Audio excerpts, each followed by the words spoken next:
Good morning, Yewan Hothin, Squallowin, Teetsiets. I hope everyone's doing well. Thank you so much for joining me on my very first live crafting video for the Squamish Lil'wat Cultural Centre. Let's see. Yewan Hoth in Squallowin, Teetsiets. Nathan Cheximiya Allison Burns Tanachin Kla Humulchison Ochameo Squamish Oath on Wanok Squallowin Aolton Sequatals. So my ancestral name is Cheximiya. My given name is Allison. I come from the village of Capilano from the Squamish Nation. Feels really good in my heart to be here and all my relations. I am very excited that each and every one of you are going to be joining me today to learn how to make a Salish headband. This is the end product of what we're trying to achieve after our class today, which will be about 30 minutes or so. And I'm happy that if anyone who is watching with me can put where they're watching from in the comments. We do understand that everybody has to play their part in this unknown time of the COVID-19. We do appreciate everybody staying home, and we are very excited to be able to live stream with you. We have the ability of doing stuff from home, even though our doors are closed at the Squamish Lil'wat Cultural Centre in Whistler. Our hearts are still open. We're very excited, and I just want to let you know that today we are going to be learning our Tabby technique and 1 row of twining. We have the top in the blue is the twining, and the yellow is the Tabby weave. We will be using cardboard looms, and we have a few other materials that I'll run through with you as well. Before we get started, I'd like to just shout out to all of my colleagues and co-workers, and I know everyone's keeping busy at home, whether they're harvesting, crafting, cleaning, and doing what they need to do in these unknown times. So I really appreciate all of their efforts and abilities, and thank you so much. So again, this piece here is what we're trying to achieve. I have my cardboard loom. I have another one here, so I can start with each and every one of you from the beginning. We have our tape, scissors. This is a needle. I get it from the craft store. It's quite large to be able to work with the wool that we're using, which is this nice and thick material that we have here. And if everybody is ready, I'm happy to start. So please have in front of you your cardboard, and I just like to put duct tape all around my cardboard just so that I don't get distracted by any pattern that may be on my cardboard. But if not, you don't have to do so. It's just because I like to have it one color, really. What I need everybody to do is I need them to grab their wool, which they will use, for our warps. Our warps are the strings that go up and down right here. So I have a piece of tape ready to go. And I like to use duct tape so that it stays nice and strong.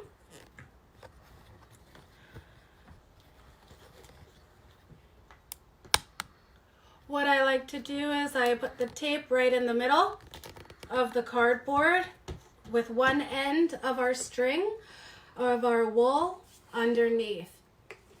It secures it nice and tightly.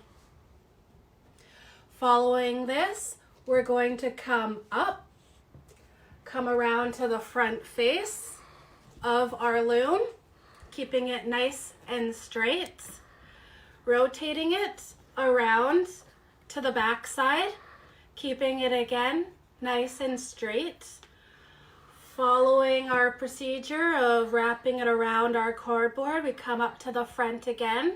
This is the side of the cardboard that we're going to be weaving on. And we're going to continually wrap these pieces until we have 10 strands, also known as warps, on our piece. Once we're done, we want to make sure we finish again on the back side where we have our first piece of tape done. And then once you have all 10, grab another piece of tape, mush it on there so it stays secure, cut off any excess that you may have, and you're gonna weave from the front side. Yes, I know, I don't have 10 on here. This one, by the magic of artistry, we have ready, set for 10 strands, ready for our materials.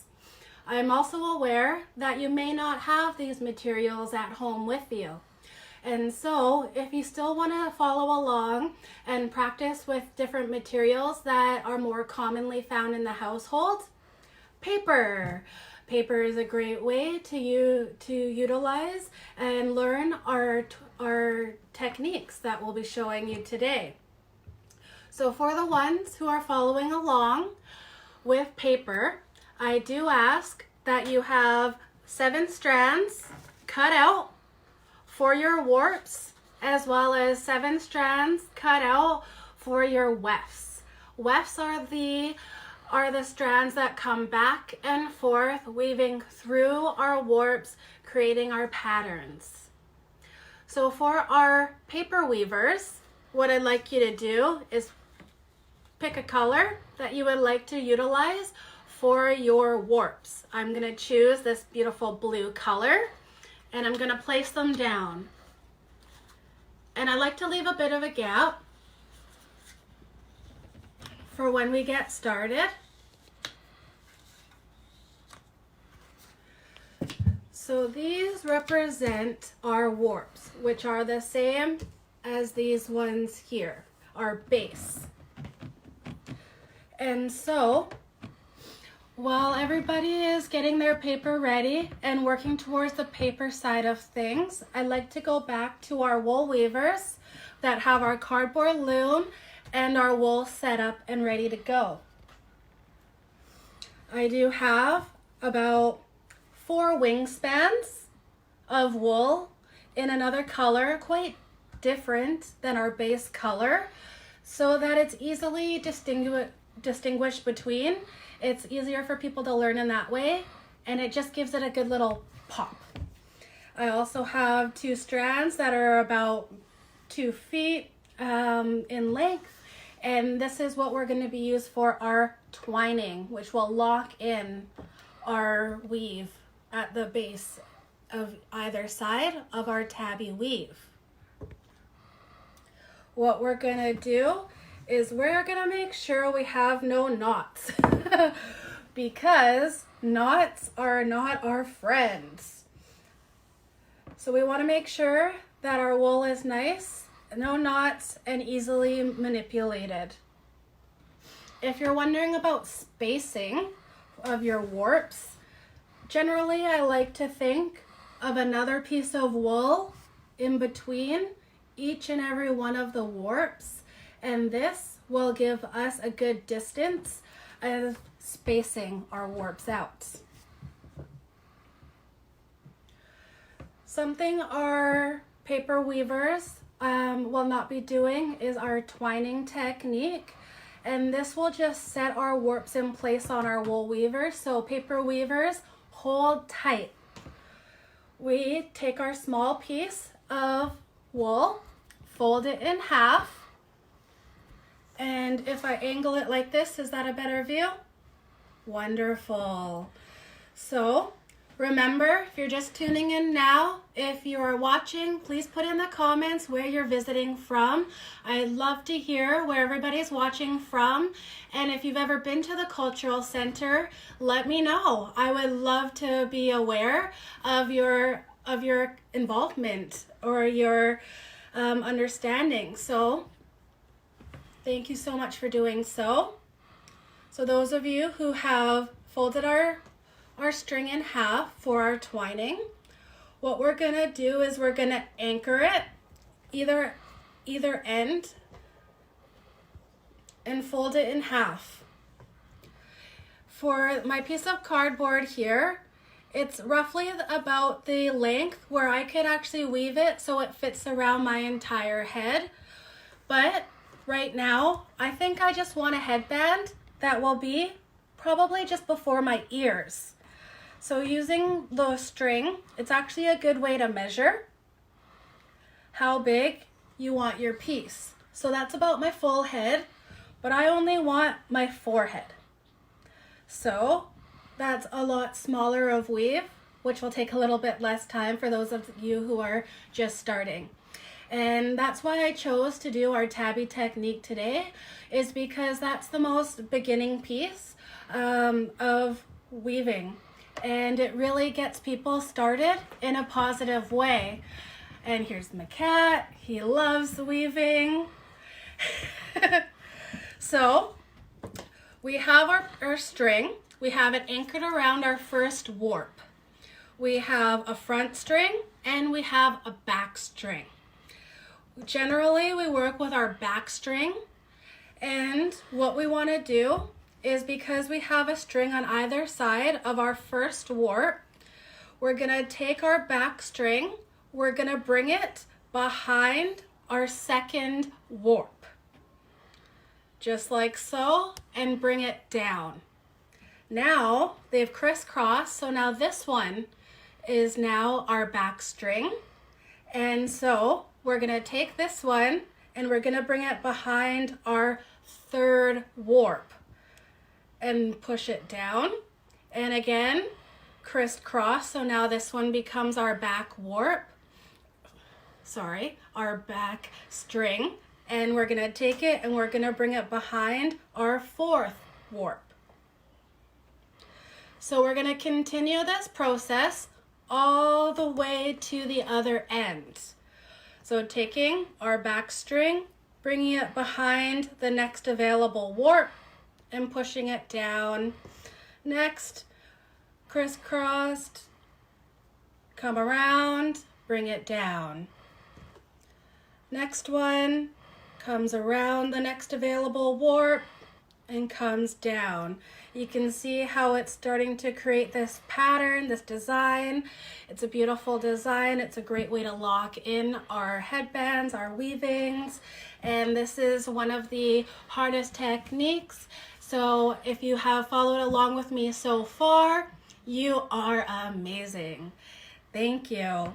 And don't forget, this video will be saved and uploaded so that if I'm going too fast, if you missed a part, if you need to get the materials to be able to do so, you'll be able to go back and review and take a look and go at your own pace. So we got a few more warps to go here with our twining technique. 1, 2, 3. So now we've done our full line. And yes, I know it looks a little wobbly, so I like to put my finger at the beginning and I pull on one string and I pull on the other, and it helps line it all up and have a clean, fresh look. I'll just do an overhand knot to sort of finish our line so this last string doesn't get lost. So our paper weavers, I appreciate your patience. We're going to put down the wool weaving. We're going to showcase our pattern with the paper weavers. And I chose orange as my wefts. So these are the paper that are going to be coming back and forth this way. So just making sure my warps are nice and good and straight and even. And what I'm going to do is I'm going to take my first piece and I'm going to go over, under, over, under every other strand all the way till I get to the end. Wool weavers, I hope you're paying attention because this is the same technique that we're going to be doing on our wool. Second, I'm going to be grabbing another piece and we are going to be doing the opposite of our first line. And if you started under instead of over as I did, that's okay. As long as you do the opposite of your first line. So I'll show you what that means. This one, my orange is over my blue on the first line. So that means my second line, the orange has to go under the blue. And see how the blue is over? That means on this next line, the orange will be going over that blue strand. Continuing until we get to the other end. All the way. There we are. And at this point, I suggest tightening up our warps. So that means bringing our paper in line closely to the one next to it. So it becomes nice and tight. And then we can bring our warps nice and close together.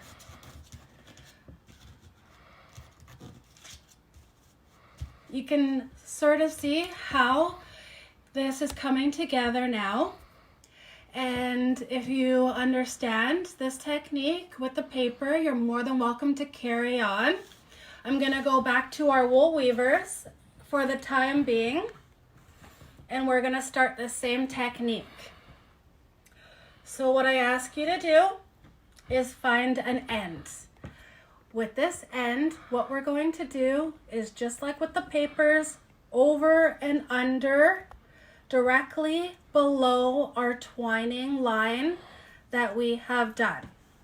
And bring it so it sits nice and close.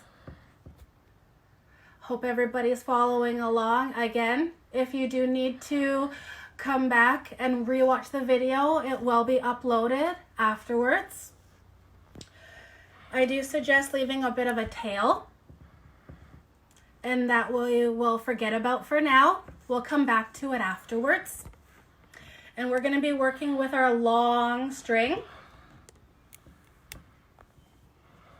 And again, making sure we have no knots.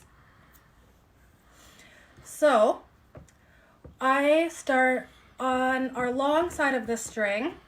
I am over the first warp with yellow. So I can't go over it again and come back to the right hand side, or else it will all unravel. So to make sure all the warps are included and to make sure the pattern stays true, we're gonna go under our first warp. Some people like to do it strand by strand, and that's okay. And because we went under our first one, our second warp, the yellow, will be going over. And then the third one will be coming under. So you can do it this way, where we do it one by one, pulling your string through every single time. Keeping it nice and compacted close to your starting line. Or the other option is to pick up all the ones that you need to come under and bring it all through at one time. That's my preferred way of doing it, but everybody has their own way. I hope when you are creating your pieces, you're thinking about all the good love and energy and support that you want to put into your weavings. Because weavings are worn around the head, around the heart, around different parts of the body for protection. Weavers put all their love and good energy into every stitch that they're doing, and that way the wearer is protected from any harm that could take place. So now I've done 2 lines, and my big wool is all on my right hand side, and I am over this last strand. So that tells me I need to go under. Another way I like to think of it is, see how the second row that we just finished has the yellow on every other strand? So that tells me that I can actually pick up all of those strands. So when I bring my wool through, it will be going under all of them, and I can just bring it all the way through. You can see I'm keeping it a little on the looser side, using my fingers to push it up to keep it nice in line.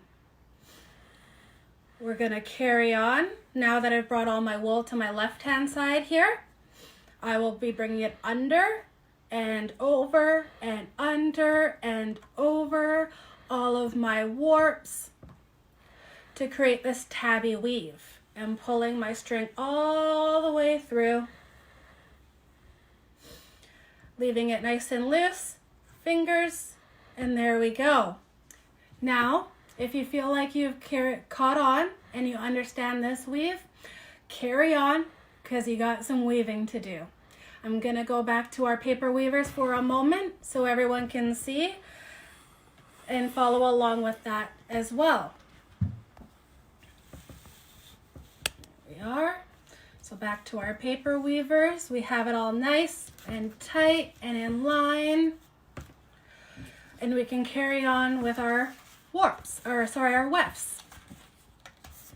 And because my second row I started with under, my third row is actually going to mimic my first row. So all of the even rows will be the same, and all of the uneven rows will be the same. So over, under, over, under, all the way through. If you do find it a little bit difficult that your warps are moving, you can go ahead and put a line of tape here, and that'll actually lock in that first row. For beginners, it'll make it a little bit easier so that everything doesn't shuffle around on you as much. We'll come and do our next row. Again, it's the same as 2 rows above.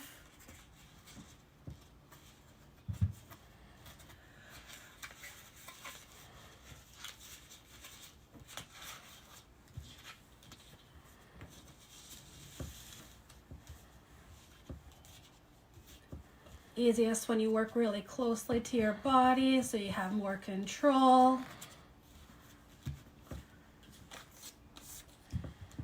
Next row, here we go.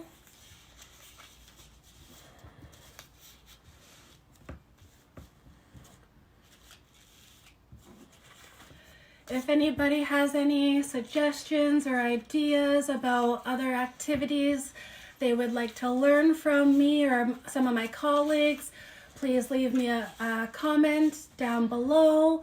Let me know. I'd love to hear from you.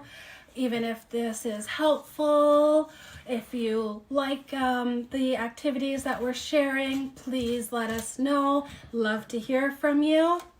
And here's my last one.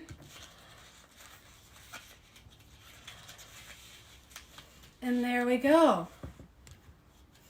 Wool weavers, please make sure you're carrying on. You've got some work to do. So, the tabby weave is also known as a checkerboard weave, and this is a good example of why. This is something that is quite fun to create, and you can take some time, make it nice and even, making sure everything sits nice and well in line with just how you like it.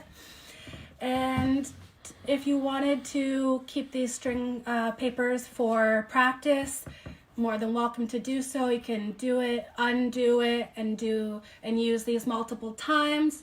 If you're interested in using this piece for a background and a picture frame, if you're interested in using it as a placemat at the table, wall decor, then I suggest using some glue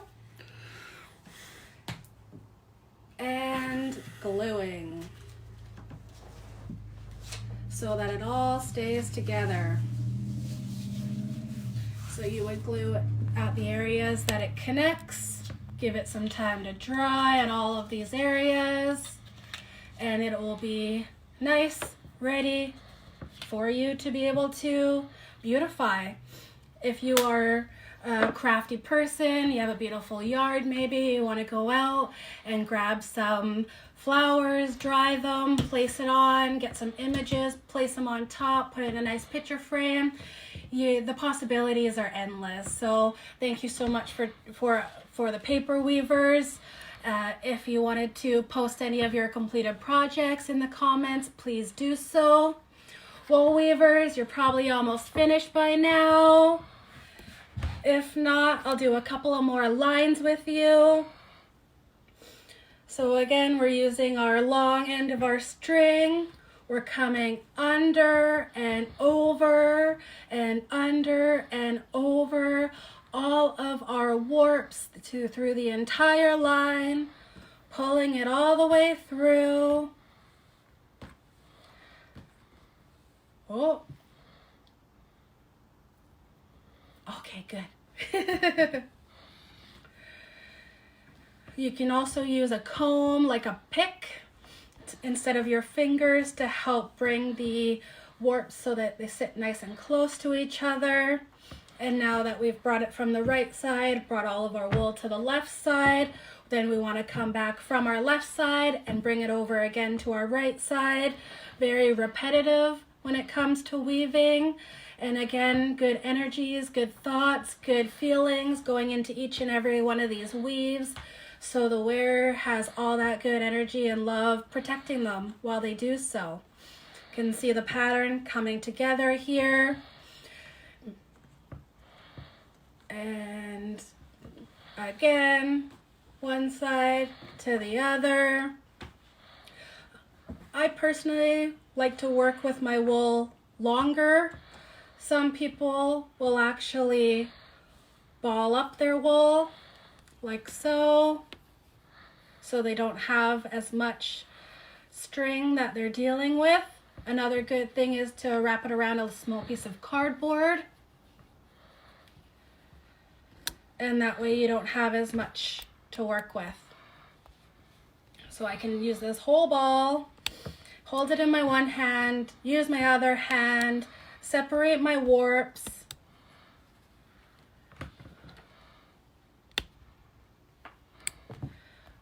get my ball of wool, pass it back to my other hand, using my fingers and patting it up. And then I can use my left hand, do the opposite, separating it, putting it in my left hand from my right hand, pulling it through, patting it up. So, hope everyone's making some really good progress on their piece.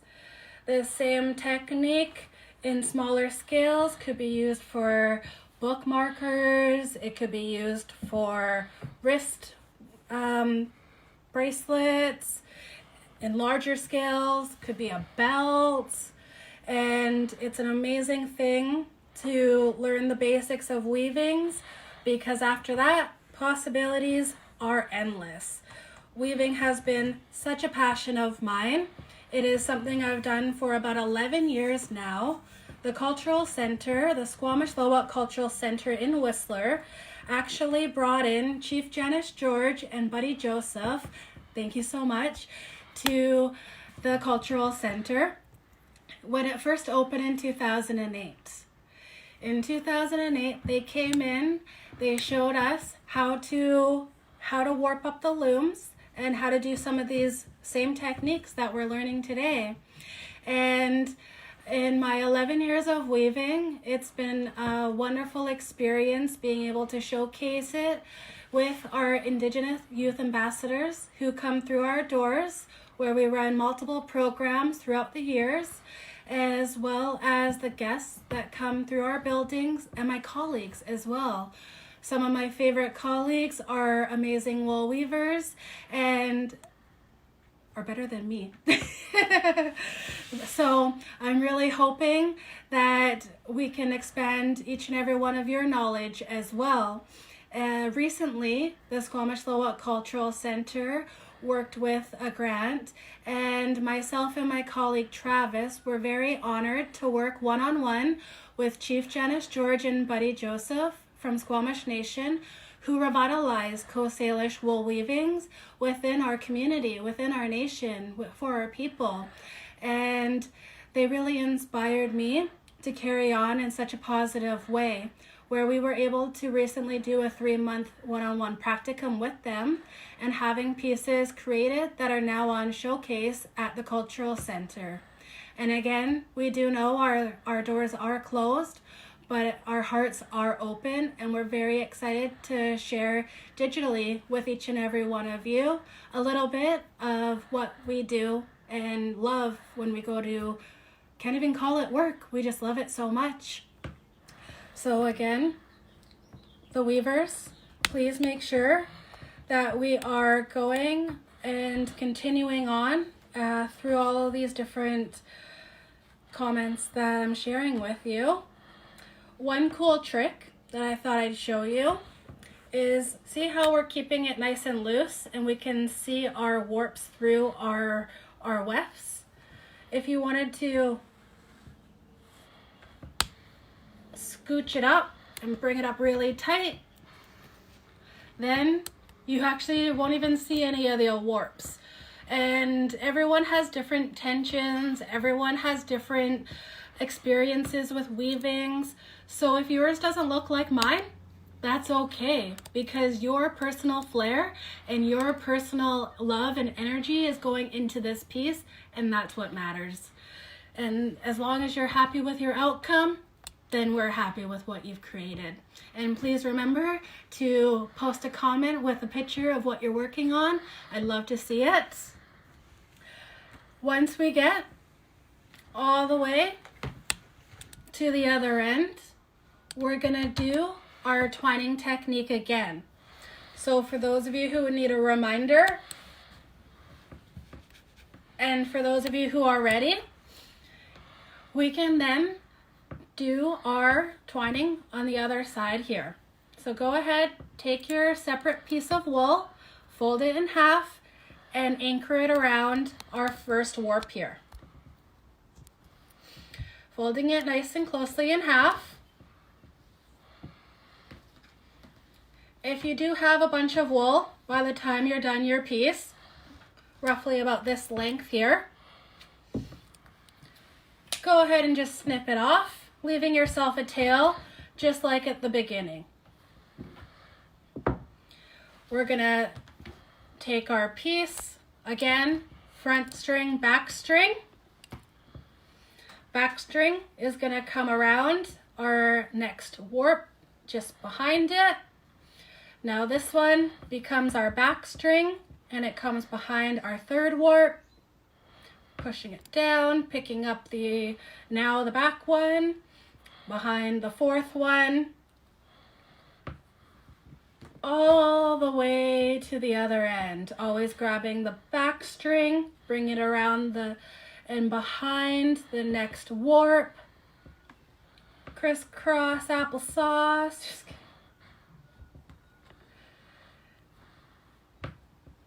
And here we go. Now that we have our second set of twining done, we can use our fingers, sit it up along the edge of our weaving. Finger at the start, pull one string, pull the other string, make sure it sits nice and flat. And there we go.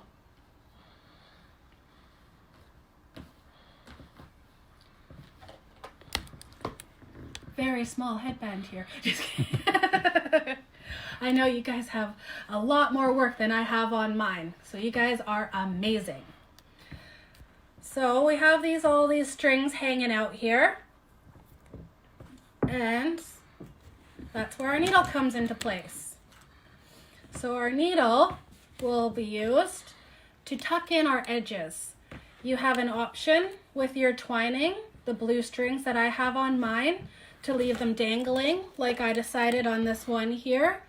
Or you can tuck them in just like how I'm going to show you with our yellow. So twist it, so that we're getting a nice area at the top here to be able to put it in our needle. If you don't have a needle, a crochet hook will work. I've even used a paper clip in the past, bent it to be able to make it happen. I've also just used my fingers and pushed it through the warp, through the first warp, through the loops at the edge here. And that's what we're gonna do. We have our end on our string here. We're gonna put our needle all the way through all of these loops that were created at the first warp here, and bring our string through. Just like that. You can use your fingers, manipulate it so that it sits the way you like it. Scissors, snip, golden. Go ahead to our other end, rotate it, twist it, get a nice little point at the end so that we can feed it easily through our needle. Again, since it's at the base, we'll be following the loops upwards.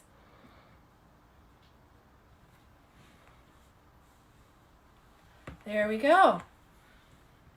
Get our scissors, snip. And with the twining pieces here, if you decide to tuck them in, they would go into these ones here as well. But I really like the dangly effect, so I'm just gonna do a nice knot like a balloon and make sure it sits nice and close to our warp here. There we go. Just like so. Or just like so. So, after you've done all of your tabby weave as well as your twining weaves, you're gonna take your headband, you're gonna flip it over, gonna grab your scissors again, grab all the warps, and cut them. So that will separate your headband from your loom. It'll be just like so.